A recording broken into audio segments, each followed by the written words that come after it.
history lesson with Diggy Cat. I enjoy reading from more shocking secrets in American history. 103 Surprising Amusing Tales by Bill Coate. I've been enjoying this. I think I want to keep reading from this because we're learning. If for whatever reason sometimes you get tired of this, let me know and I will change it up. But for now, Daniel Boone's bones. It says here that he built a fort that he named Boonesboro. Wow, can you imagine that? Just like saying, I'm going to name this after me.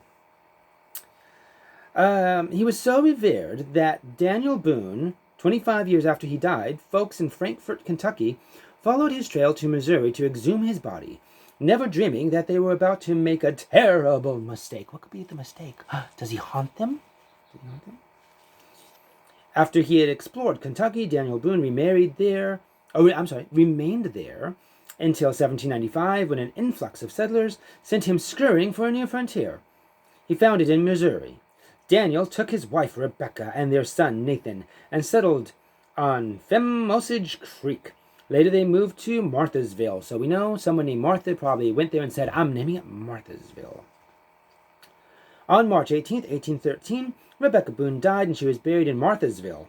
Later, Daniel, now an old man, went to live with his son in Defiance, Missouri.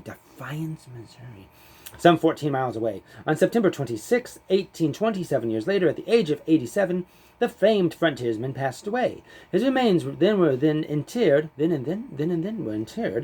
interred near his wife's grave at Marthasville, and there they remained until September 13th, 1845, 25 years later, when a commission from Frankfort, Kentucky, exhumed the bones of both Rebecca and Daniel, and that's how this began.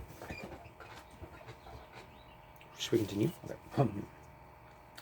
On the day that Boone bones were brought to Frankfort for reburial, the city went into a frenzy. People came from all over Kentucky to watch the mile-long procession make its way to the cemetery.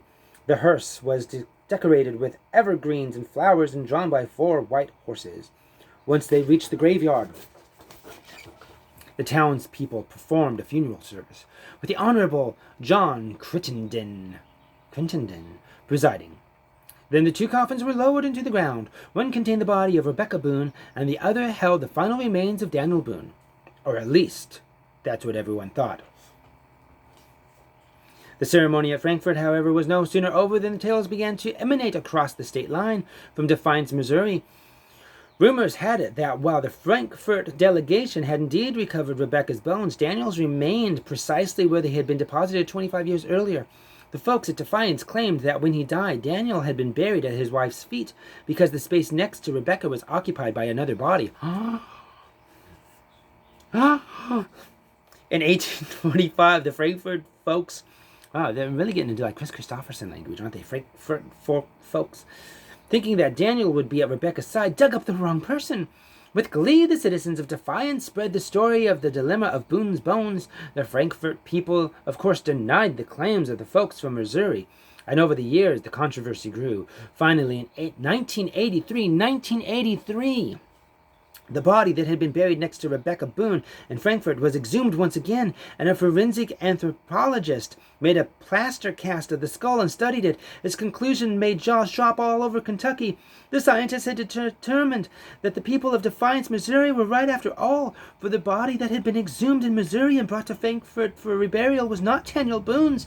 It was that of a large African American. Daniel Boone had accidentally been left in Missouri, while his wife and the body of a stranger were taken to Kentucky. Wow.